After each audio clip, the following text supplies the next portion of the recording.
성경 말씀에 이런 말씀의 내용이 담겨져 있습니다. 여호와의 눈은 온 땅을 두루 감찰하사 전심으로 자기를 향하는 자를 위하여 능력을 베푸시느니라. 다시 한번요. 여호와의 눈은 온 땅을 두루 감찰하사 전심으로 자기에게 향하는 자를 위하여 능력을 베푸시느니라. 시편에는 이런 말씀이 있습니다. 여호와의 눈은 의인을 향하시고 그 귀는 저희 부르짖음에 기울이시는도다. 잠언 15장 3절은 여호와의 눈은 어디서든지 악인과 선인을 감찰하시느니라. 신약 누가복음 6장에는 예수께서 눈을 들어 제자들을 보셨다.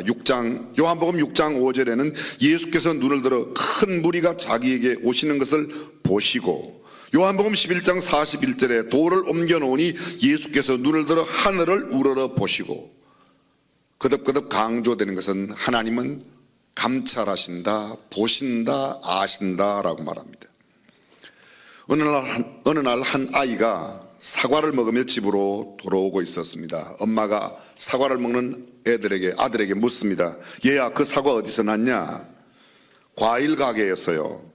아저씨가 주셨니? 아니요, 안 주셨어요. 아무도 보지 않기 때문에 그냥 가져왔어요. 뭐라고? 아무도 보지 않는다고? 하늘에서 하나님이 보고 계셔. 그러자 아들이, 엄마 괜찮아요. 과일집 가게는 지붕이 있어서 하나님이 못 보실 거예요. 저와 여러분은 어떻습니까? 말은 입 밖에 내지 않지만 이렇게 살고 있지는 않습니까? 혹시 들키지만 않으면 된다고 생각하며 살고 있지는 않습니까?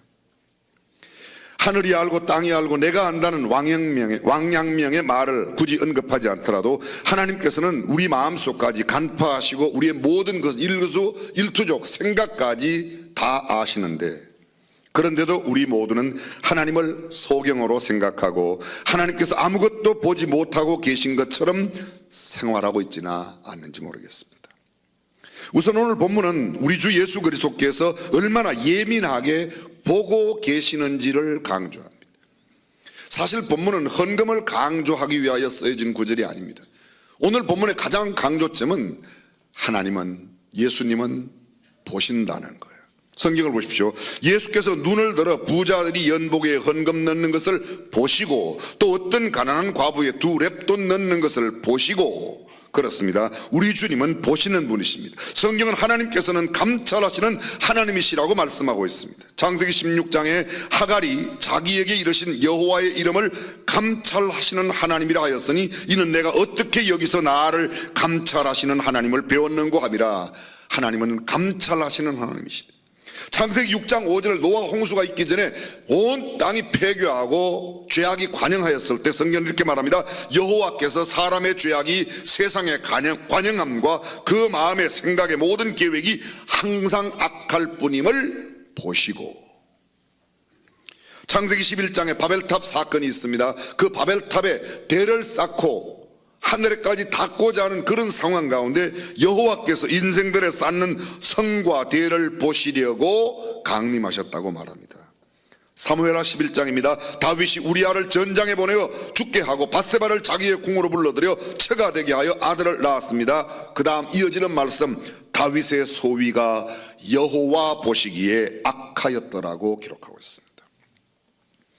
열왕기상 14장에는 유다가 여호와 보시기에 악을 행하였다. 열왕기상 15장 5절에 이는 다윗이 햇사람 우리아의 일 외에는 평생에 여호와 보시기에 정직히 행하고 자기에게 명하신 모든 일을 어기지 아니하였습니다. 계속되는 열왕기 전체 역대기 상하, 열왕기 상하와 거기 보면 남북 왕조의 각기 20명의 왕들이 있었습니다. 남방 유다의 20명, 북방 이스라엘의 20명, 40명의 왕들의 이야기를 간단하게 딱 정리하면 2가지로 나눠집니다. 여호와 보시기에 정직히 행한 왕과 여호와 보시기에 정직하지 못한 왕, 악을 행한 왕으로 대별되고 있습니다. 욥기 28장 24절은 말합니다. 이는 그가 땅 끝까지 감찰하시며 온 천하를 두루 보시며 땅 끝까지 온 천하를 두루 보신다. 시편 25편 18절은 말합니다. 나의 곤고와 환난을 보신다. 시편 160편 15절 성도의 죽는 것을 여호와께서 귀중히 보신다. 시편 139편 주님은 우리를 아시고 우리를 보시며 우리를 통촉하십니다. 내가 새벽 날개를 치며 땅끝에 가서 내 자리를 펼지라도 주께서 거기 함께 계시며 내가 음부에 내 자리를 펼지라도 주께서 거기까지 나와 함께 하신다. 주님은 어디에나 계시고 편재 모든 것을 아시고 전지 모든 것을 보고 감찰하신다고 말합니다. 예레미야 12장 3절입니다. 여호와께서 나를 아시고 나를 보시며 내 마음이 주를 향하여 어떠함을 감찰하시오니 양을 잡으려고 끌어냄과 같이 그들을 끌어내시되 죽일 날을 위하여 그들을 예비하옵소서. 잘 들어보십시오. 여호와께서 나를 아시고 나를 보시며 내 마음이 주를 향하여 어떠함을 감찰하신다. 아신다, 보신다, 감찰하신다.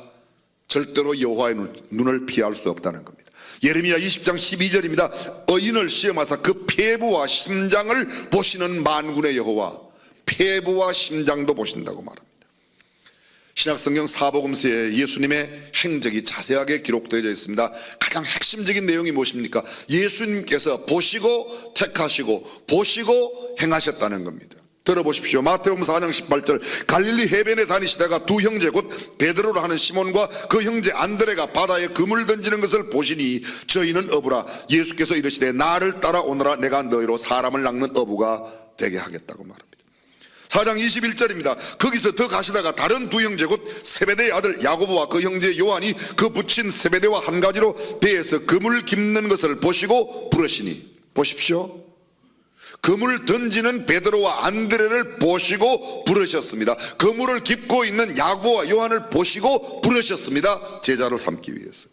마태복음 5장 1절 예수께서 무리를 보시고 산에 올라가 앉으시니 제자들이 나온지라 입을 열어 가르쳐 가라사대. 무리를 보셨습니다. 6장 4절 말씀 내 구제함이 은밀하게 하라. 은밀한 중에 보시는 너의 아버지가 은밀한 중에 행하는 것도 보신다는 겁니다. 6장 6절 너는 기도할 때에 내 골방에 들어가 문을 닫고 은밀한 중에 계신 아버지께 구하라. 은밀한 중에 보시는 내 아버지께서 갚아주시리라. 6장 18절 금식할 때에는 은밀하게 행하라.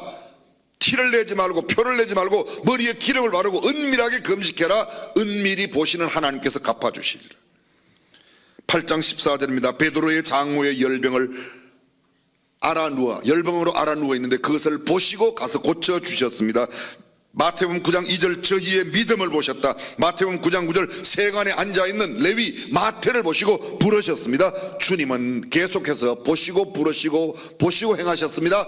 오늘도 그 주님은 뭘 하고 계세요? 우리를 보시고 감찰하시고 살피시는 줄로 믿습니다.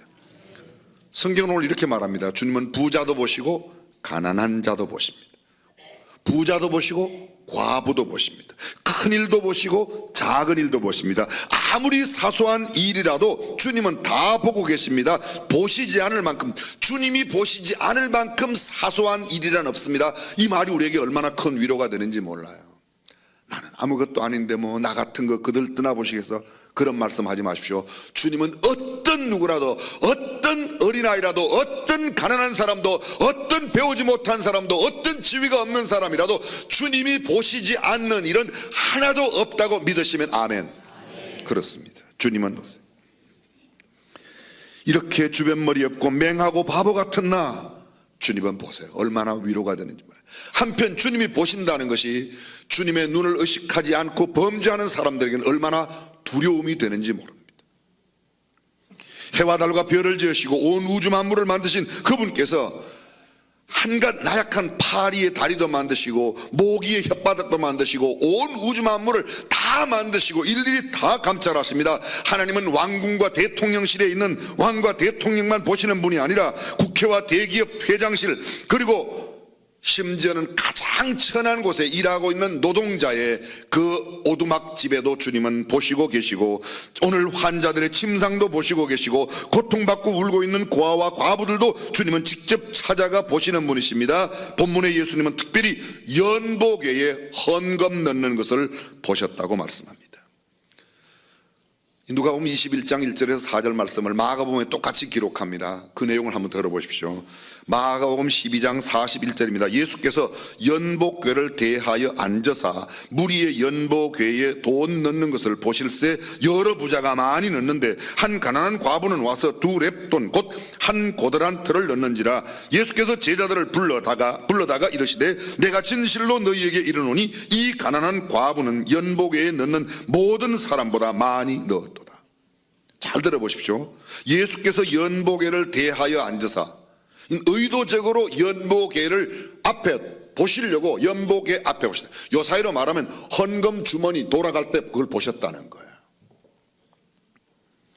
무리의 연복궤에 돈 넣는 것을 보실세 여러 부자가 많이 넣는 걸 보셨습니다. 한 가난한 과부 렙돈 두 개, 렙돈 두 개가 한 고드란트야. 렙돈은 그리스식 표현이고 고드란트라는 것은 로마식 표현입니다. 당시 예수님 당시에 팔레스타인은 로마의 식민지 하에 있었기 때문에 로마 표기도 쓰고 그리스의 표기도 그대로 썼습니다. 한 가난한 과부는 두 렙돈 한 고드란트를 넣는데 예수께서 제자들을 불러다가 이르시되, 이 말은 무슨 말입니까? 헌금 넣는 것, 연복궤에 헌금 넣는 것을 보시고 제자들을 따로 불러서 예수님께서 보신 연복궤에 헌금 넣는 상황을 제자들에게 지금 이야기하는 겁니다. 오늘 이 과부의 렙돈 두 개가 다른 부자들이 넣은 그 모든 것보다 더 많이 넣었다고 말씀하시는 거예요. 여러분, 예수님께서 헌금을 보셨다고 이야기하는데요. 보셨다고 이야기하는데 여쭤보겠습니다. 헌금할 때 이름을 쓰고 내는 게 맞아요? 이름을 안 쓰고 내는 게 맞아요? 성경은 이렇게 말합니다. 너희는 구제할 때에 오른손이 하는 일을 왼손이 모르게 하라고 그랬어요. 또 다른 성경에는 왼손이 하는 일을 오른손이 모르게 하라고 그랬어요. 뭐 할 때요? 구제할 때. 구제는 왼손에 하는 일을 오른손이 모르게, 오른손이 하는 일을 왼손이 모르게 하라는 겁니다. 구제는 그렇습니다.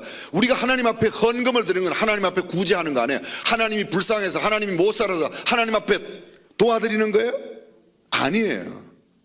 오히려 성경은 이렇게 말하고 있습니다. 다윗이 금 10만 달란트를 드렸더라, 은 100만 달란트를 드렸더라, 놋과 철을 그 중수를 셀 수 없을 만큼 드렸더라. 요새로 말하면 김장로님 100만 원 드렸더라, 이 집사님 200만 원 드렸더라, 뭐 이런 거란 말이죠. 60년대 70년대 한국 교회 주보에는 주보가 없는 교회도 많았지만 주보를 쓰면 주보 맨 뒷면에 김아무개 집사 얼마 3,000원, 고아무개 학생 2,000원, 뭐 아무개 장로 5,000원 이렇게 해서 다 냈어요. 그리고 그것 때문에 교회에서 말이 참 많았어요. 왜 적게 내는 사람 많게 내는 사람. 아니 내가 안 내고 내가 냈으면 신경 쓸 게 없었는데 오히려 거기다가 내므로 내가 5,000원 헌금했다 그러면 5,000원 내가 낸 게 제대로 들어갔구나 하는 게 영수기로 오히려 이런데, 그거에 대해서 굉장히 불편한 은사가 교회 내에 많았었습니다. 여기에도 어쩌면 그런 분이 계신지도 모르겠어요. 그게 나하고 무슨 상관이 있어요? 내가 그냥 하나님 앞에 드렸으면 끝이지. 근데 그런 것들을 굉장히 거듭 말씀드리지만 헌금은 구제가 아니에요. 하나님 앞에 드린 헌금으로 구제에 쓰지만 그 구제에 쓸 때는 나발을 부르지는 않습니다. 그러나 하나님 앞에 드리는 오히려 이렇게 드리라고 말합니다. 오늘 성경도 보십시오.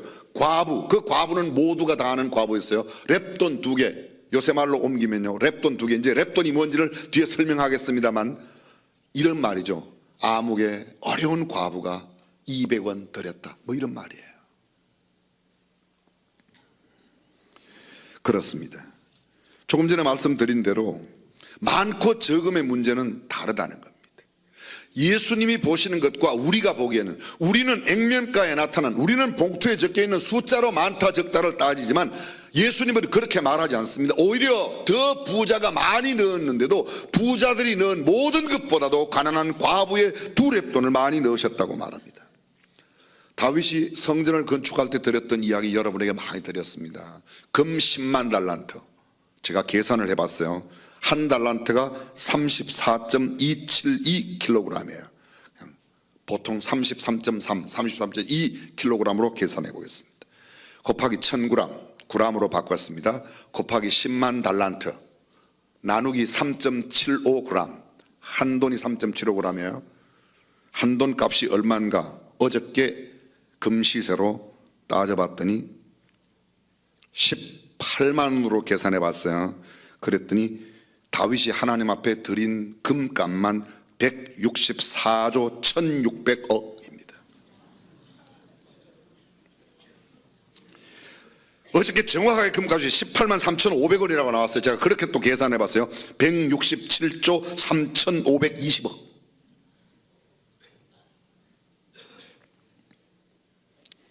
은을 100만 달란트 들였다고 그랬어요. 34.2 곱하기 1000g 곱하기 100만 달란트 나누기 3.75g 곱하기 은 한돈 어저께 값으로 2,300원 계산했더니 20조 9,760억 합했더니 188조 3천억이야. 여러분들은 많이 가지고 계시기 때문에 이런 푼돈에는 별로 안 놀라시나 봐요. 188조 3천억이면요 우리나라 1년 예산의 절반입니다. 예수님은 다윗이 드린 것도 과부가 드린 것도 과부의 렙돈 2개가 얼마인가? 렙돈 제가 설명을 잠깐 드려볼게요. 렙돈이 어떻게 되는가? 렙돈은 이 렙돈의 단위가 쉽게 말하면 한 고드란트라고 되어 있는데 한 고드란트 렙돈이 8분의 1 아니 두 렙돈이 4분의 1 아사리온이에요. 아사리온. 여러분 아사리온이라는 게 뭔가 하면 성경에 보면 이렇게 되어 있죠. 참새 2마리가 한 아사리온에 팔리는 것을 그것도 하나님께서 허락지 않으면 참새 2마리가 한 아사리온이에요. 그러면 참새 2마리가 한 아사리온이면 참 이 두 렙돈으로서는 참새 반마리 살 수 있는 거예요. 참새 반마리. 요 참새 반마리 살 수 있는 돈을 따지면 얼마인가 하면 하루의 품삯이 얼마예요? 성경에 한 데나리온이라고 그래요. 한 데나리온. 32분의 1 데나리온. 하루 품삯의 32분의 1 되는 돈이 이 과부가 드린 렙돈 2개 가운데 하나. 그렇게 16분의 1 정도. 아주 적은 걸 드린 겁니다. 그런데도 주님은 이렇게 말해요. 이 과부는 자기의 생활비 전부를 드렸다고 말합니다. 여러분 참새 반마리 값이 생활비 전부란 말이 돼요 안 돼요? 이게 무슨 일인지 잘 몰라서 안 하는 거예요. 그냥 참새 반마리 값이 생활비 전부란 말이 되냐고 안 되냐고 여쭤봤어요. 안 되죠? 그럼 이게 무슨 말이에요? 암만 과부가 가난해도 그렇지 참새 반마리 값이 내 생활비 전부다.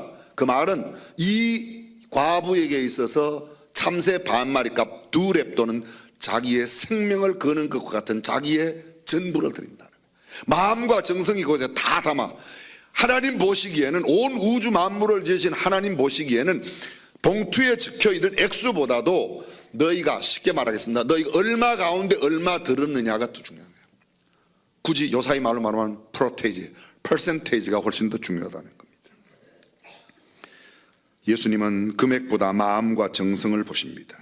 예수님은 중심을 보십니다. 사람은 외모를 보아요. 그러나 하나님은 중심을 보십니다. 누가 많고 누가 적다고 표현하기가 우리가 보는 눈으로는 정확하지 않습니다. 그런데 성경은 말합니다. 그럼 너희가 드릴 때 어떻게 드리냐? 인색함으로 드리지 말아라. 억지로 드리지 말아라. 달갑지 않은 마음으로 드리지 말아라. 위신 때문에 체면 때문에 자기 과시용으로 자기 선전용으로 자랑하기 위해서. 지난주에도 말씀드렸지만 그랬잖아요. 지난주에 다음 주에 헌금 설교할 거라고. 오늘 지금 헌금 설교하는 거예요. 근데 자랑하지 않을 만큼만 하는 거예요. 내가 100만 원에서 자랑할 것 같으면 99만 원만 하고 자랑하지 마세요. 참된 헌금은 어떻게 드리는 것인가? 내 위신 때문에 내가 그래도 장로인데 내가 집사인데 내가 목사가 돼가지고 그런 것 내 신앙만큼 내가 하나님 앞에 어떻게 해요?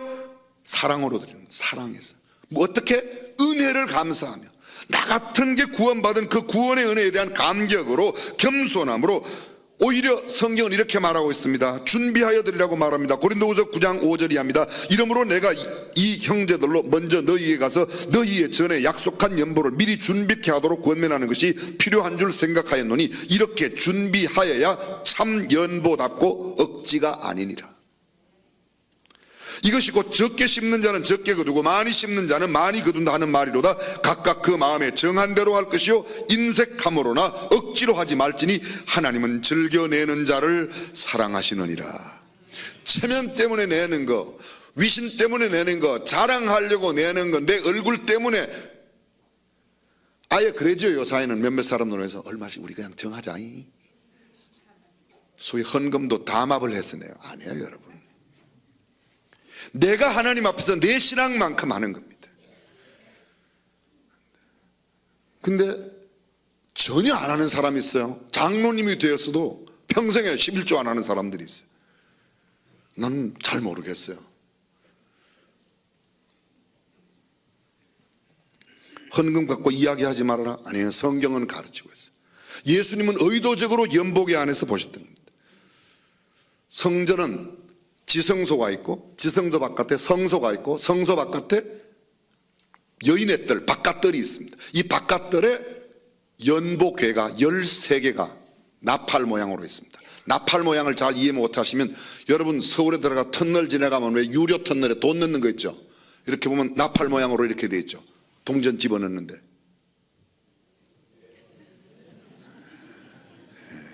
그게 그런 13개가 있는 겁니다. 13개에 어떤 것은 하나님 앞에 드리는 향재료비로 헌금을 드리고, 어떤 통에는 번제로 드리는 나뭇값을 거기다 넣는 데가 있고, 그게 여러 종류로, 요새는 말하면 항목별로 드리는 거예요. 선교헌금, 교육헌금, 구제헌금 이런 식으로 드린다는 거예요. 근데 그곳에 넣는 것을 예수님이 의도적으로 보셨다는 것입니다. 기쁨과 즐거움으로 냈습니다.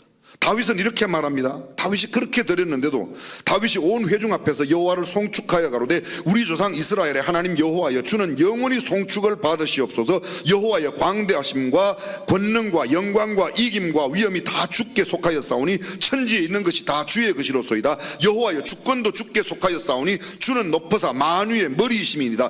부와 귀가 주께로 말미암고 또 주는 만유의 주제가 되사 손에 권세와 능력이 있사오니 모든 자를 크게 하심과 강하게 하심이 주의 손에 있나이다. 우리 하나님이여, 이제 우리가 주께 감사하며 주의 영화로운 이름을 찬양하나이다. 나와 나의 백성이 무엇이간데 이처럼 즐거운 마음으로 드릴 힘이 있었나이까. 모든 것이 주께로 말미암았사오니 우리가 주의 손에서 받은 것으로 주께 드렸을 뿐임이니이다. 주 앞에서는 우리가 우리의 열조와 다름이 없이 나그네와 우거한 자라 세상에 있는 날이 그림자 같아서 머무름이 없나이다. 우리 하나님 여호와여, 우리가 주의 거룩한 이름을 위하여 전을 건축하려고 미리 저축한 이 모든 물건이 다 주의 손에서 왔사오니 다 주의 것이니이다. 나와 나의 백성이 무엇이간데 이렇게 드릴 수 있었습니까?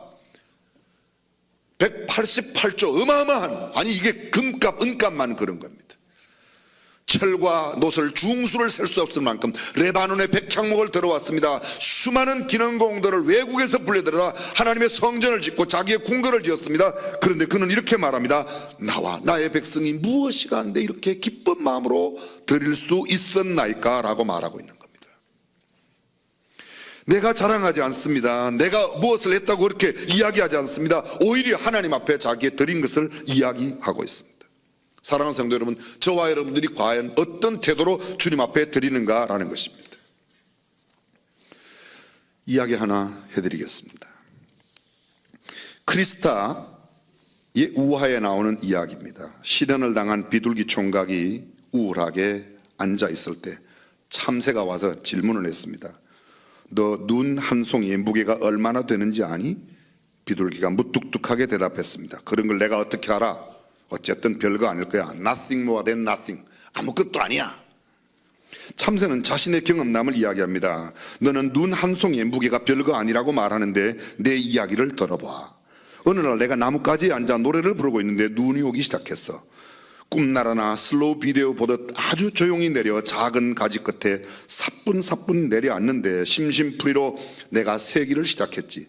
정확하게 374만 1952송이가 내릴 때까지는 아무 일도 없었는데 다음 눈송이 한 송이가 내려앉을 때 그만 그 가지가 부러졌어. 참새가 떠난 뒤에 비둘기는 이렇게 중얼거립니다. 노아의 홍수 때, 노아의 대홍수 때 우리 조상이 감람나무 잎사귀 한 개를 물어다가 주었더니 노아가 큰 희망을 갖게 되었다는 이야기가 바로 이것이군. 별것 아닌 한 송이, 눈 한 송이, 그 하나의 무게, 별거 아닌 감람나무 잎 하나의 무게. 그렇지, 나도 한번 해보자. 그래서 11번이나 거절당한 비둘기 처녀에게 다시 가서 프로포즈를 했는데, 그래서 결혼을 했다는 이야기가 있습니다. 이렇게 생각할 수 있어요. 그 큰 학교 짓는데, 그 큰 예배당 짓는데 내가 보태는 1,000원, 2,000원이 무슨 보탬이 될까? 그러나 여러분, 그 1,000원은 벌거하지만 그 한 송이 한 송이가 쌓이면 그 큰 가지도 부러지는 역사가 일어날 줄로 믿습니다. 우리는 우리의 머리대로 합니다. 파리에 선교 집회가 열리고 있었습니다. 헌금함이 돌고 있었는데 초라하게 입은 한 어느 맹인이 무려 27프랑이라고 하는 어마어마한 돈을 헌금했습니다. 27프랑은 1년 동안 그 예배당에 불을 밝히는 데 들어가는, 전기가 없을 때의 등화, 기름값이에요. 옛날에 석유 초롱 등잔불 쓸 때 1년 동안 예배당 안에 전체 그 불을 밝히는 기름비가 27프랑인데, 이 맹인이, 아주 흐름한 맹인이 헌금위원이 봤어요. 서양 사람들은 헌금할 때 접시에 해요. 접시에. 그래서 다 보여요. 그렇게 큰 돈을 하니까, 아니 당신 같은 맹인이 어떻게 이렇게 많은 돈을 하냐. 그 맹인이 이야기합니다. 헌금위원에게, 저는 그렇게 하면 안 되나요? 그리고 자기 이야기를 하는 겁니다. 나는 등불이 필요 없는 사람이에요. 왜? 맹인이니까. 그럼에도 불구하고 등불이 필요한 사람들이 늘 와서 예배당에 드는데, 그래, 내가 1년 동안 교회에 등불 밝힐 만큼 돈을 헌금해야 되겠다. 그리고 그때부터 모으기 시작해서 27프랑이 모진 날 갖다가 헌금을 한 겁니다.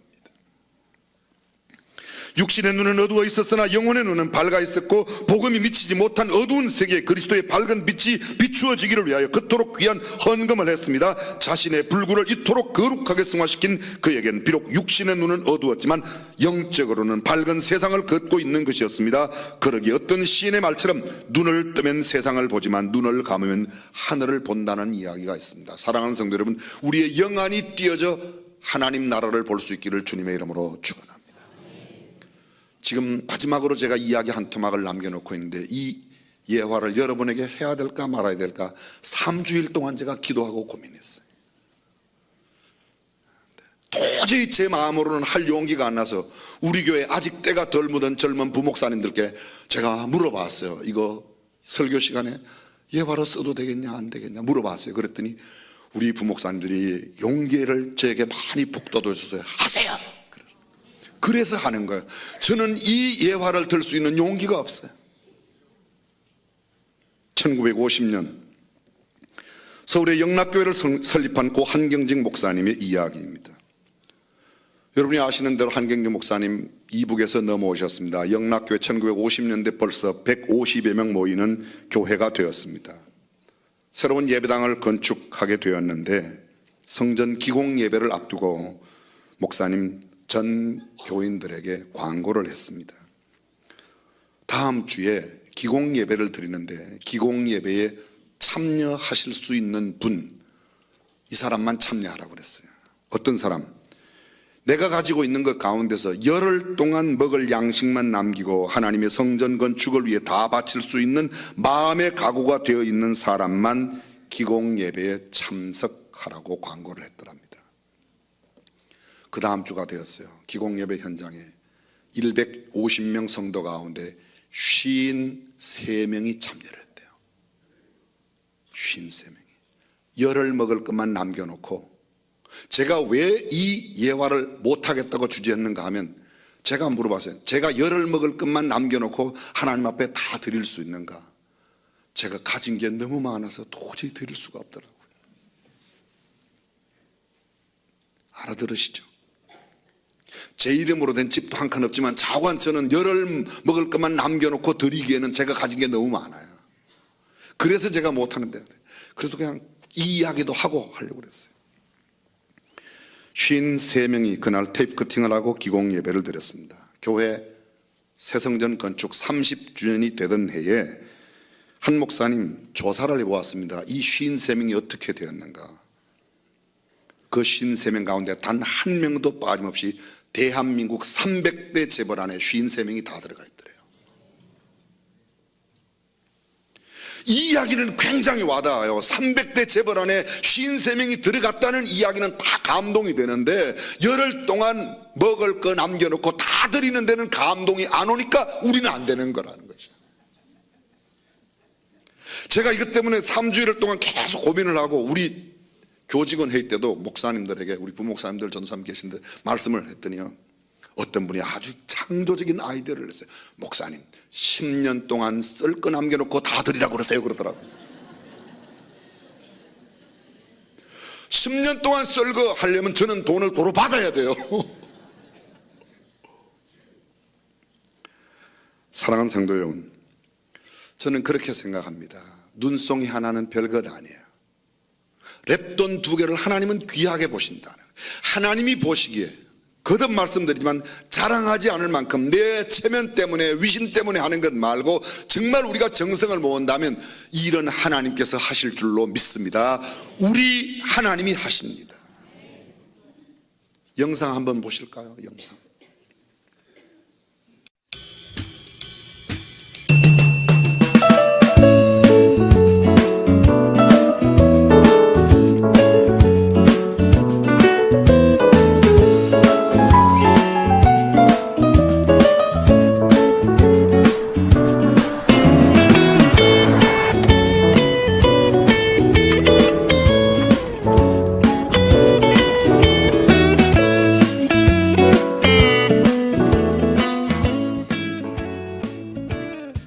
매주마다 그 고명진 목사님 설교를 듣는데 너무 은혜롭고, 그리고 사실 그 짧은 가운데서도 거기에 핵심이 있다는 거, 뼈대가 있다는 거. 설교 들으면서 웃을 때도 있었어요. 웃고 막 웃다가도 또 그때로는 막 울기도 하고 그럴 때가 많았어요. 그리고 말씀이 너무 짧아, 조금 더 했으면 좋겠다 하는 그런 아쉬움이 있다는 거. 날 그 목사님의 설교 속에서 우리가 정말 지식이 중요하다, 지식이 있어야 된다, 무식한 게 결국은 죄를 짓는 거다고 얘기하셨어요. 이제 학교를, 예당 학교를 지으신다고 하니까 그때 내가 느낀 건, 나도 조금 정말 지금 현재 형편에서 내가 할 형편은 아니지만 단돈 얼마라도 내가 정말 보탬이 되면은 그래도 헌금하는 마음으로 해야 되겠다는 생각으로 작정을 했어요. 그때 작정했어요. 오늘 아침에 기도하면서도 오늘도 목사님 바로 그 백부장의 설교를 하는데 익산교가 자꾸 극성을 떨고 지금 뭐 대학에서도 그런 풍조가 일어나니까 참 심각한 문제죠. 그걸 보면서 야, 이건 참 보통 일이 아니구나, 나도 좀 힘을 더 보태야 되겠다. 정말 미쳐놓고 공사에 내 돈 10만 원이 그게 무슨 힘이 되겠어요. 하지만 그래도 나는 하나의 조그만 힘을 보탠다는 마음으로 그냥 이쪽에다 해야 되겠다는 생각이 딱 들어서 오늘 아침에 결정했어요. 10만 원으로 하기로. 기분이 좋으라고 한 것도 아니고 순간적인 감정으로 한 것도 아니고 내가 하나님께 내 나름대로 약속한 거니까. 시편 15편에 보면 그렇거든요. 네가 손해났다고 할지라도 네가 서약한 거는 반드시 지켜라. 좀 네가 이거 손해를 보더라도 그와 같이, 그러니까 한번 내가 약속을 마음을 굳힌다는 거는 그냥 감정으로 이렇게 하는 게 아니고 진정한 마음에서 해야 되거든요. 정말 하나님께서 하시는 거지 우리 인간은 아니거든요. 이제 고명진 목사님 말씀하신 것처럼 그건 하나님이 하시는 거예요, 진짜로. 우리의 뭐 능이나 힘으로 되는 게 아니고 오로지 하나님으로 하시는 건데, 내가 할 때 끝날 때까지 계속 내가 10만 원 매월 25일마다 보내드리겠습니다. 그건 변함이 없습니다. 그건 꼭 보내드릴게요. 여러분도 기억하실 겁니다. 3주일 전 제가 목이 꽉 쉬어서 아마 제가 생각해도 아주 최악의 그런 목소리로 설교를 하였는데요. 이분은 극동방송 채널을 고정시켜 놓고 말씀을 듣는 분이래요. 김영희 권사님, 올해로 79살 되신 여주감리교회 권사님이신데 그 설교가 그 주간에 나갔어요. 제가 방송을 들어봐도 도저히 듣기가 거북한 목소리인데 하여간 이분이 들으시고 그 자리에서 학교 건축을 공식적으로 표명하고 난 뒤에 첫 번째 본인이 학교를 위해서 헌금을 하시겠다고 그래서 작정 1호라고 저희들이 이름을 붙였는데요. 변대한 목사님, 한준호 목사님, 우리 두 분 목사님이 이분께 그렇게 헌금 작정해 주셔서 감사하다고 갔는데 매월 5만 원 하시겠다고 그렇게 작정을 하셨어요. 갔더니 아니 보통 그렇게 헌금하면 감사 전화도 안 하는 데도 있는데 이렇게 찾아왔다고 감동을 받아서 그날 아침에 온다고 그래서 10만 원씩 하기로 했대요. 79살 되신 노인네 권사님이 학교 건축과 함께 매월 10만 원씩 하신다. 저는 그것이 한 송이 눈이라고 생각해요. 11조를 10만 원 내는 사람은 한 달에 11조 10만 원 더 내기가 정말 어려울 거예요. 11조 50만 원 내는 사람, 60만 원 내는 사람, 100만 원 내는 사람은 100만 원 정도 더 내도 생활하는데 그렇게 큰 차이 없을 거예요. 무슨 소리인지 알아들으세요? 내가 마음이 감동한 대로 정말 기쁨과 즐거움으로 거듭 말씀드리지만 자랑하지 않을 만큼 남의 눈치 보지 말고 내가 하나님 앞에서 또 얼마 하니 물어보지 마세요. 그냥 내가 하나님 앞에 정하세요. 물어보는 사람은 부부간에는 정하세요. 부부간 특히 안 믿는 남편하고 사시는 분들은 남편 몰래 할 생각하지 말고 남편하고 의논해서 하세요. 혹시 의논하지 않고 하거든 죽을 때까지 말하지 말아요. 죽을 때까지 말하지 말아요. 저는 거듭 말씀드리지만 먼저 의논하세요. 가족들과 먼저 의논하세요. 오늘 1부 예배 때까지 제 아내가 결심을 못해서 저는 기도했는데 2부 예배 들어오기 전에 저한테 문자가 왔어요. 여보 이렇게 하는 게 어떻겠냐고. 제 마음에는 조금 덜 드는데 그래도 그래 당신이 그렇게 기뻐하면 그렇게 하겠지. 우리가 함께 마음 먹으면 하나님께서 틀림없이 역사하여 주실 줄로 믿습니다. 주보 오늘 14쪽에 보면 어떻게 작정하는지 오늘 여러분들이 아마 지난주에 받으셨을 거야.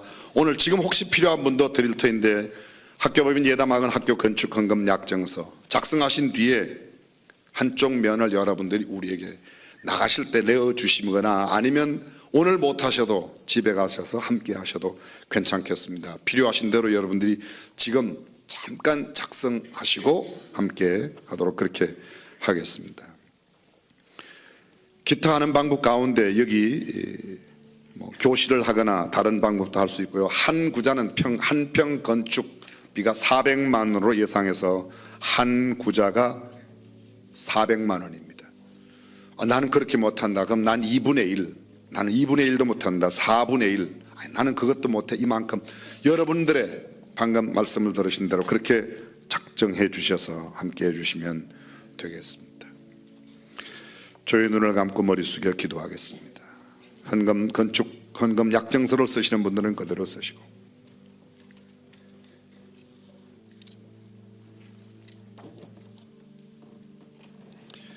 사람이 보기에 많은 것이 결코 많은 것이 아니고 사람이 보기에 적은 것이 결코 적은 것이 아닙니다.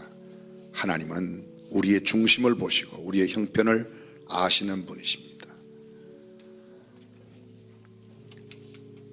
그러나 무리하지는 마십시오.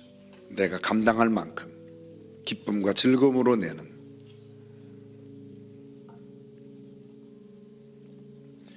전체 목표액은 300억이에요. 저는 단번에 우리가 300억을 다 할 수 있다고까지는 생각지 않지만 우리가 모으고 모으면 하나님께서 역사하실 거라고 믿습니다. 어쩌면 단돈 10만 원, 20만 원도 하기가 어려운 분들도 우리 교회에 계십니다. 그러나 여러분의 정성껏 하십시오. 체면치레로 그렇게 하실 필요는 전혀 없습니다. 여러분들이 작성하신 약정서 또는 현금 나가실 때 함께 하시면 되겠습니다. 우리의 작정 기간은 내년 12월까지 20개월 동안 나누어 내실 수 있을 만큼 혹은 개인적인 형편에 따라 또 다른 사정이 있다면 그렇게도 하실 수 있도록 하면 되겠습니다. 전능하신 우리 하나님, 우리가 무엇이간데 우리 시대에 이렇게 귀한 역사를 이루도록 주께서 귀한 직임을 주셨고 또 사명을 주셨는지 감사함으로 이를 감당하여 하나님께는 영광이 되고 우리는 역사의 흔적을 남기고 주님 앞에 의미 있고 보람된 삶을 보고 드릴 수 있도록 축복해 주옵소서. 주 예수님의 이름으로 기도합니다. 아멘.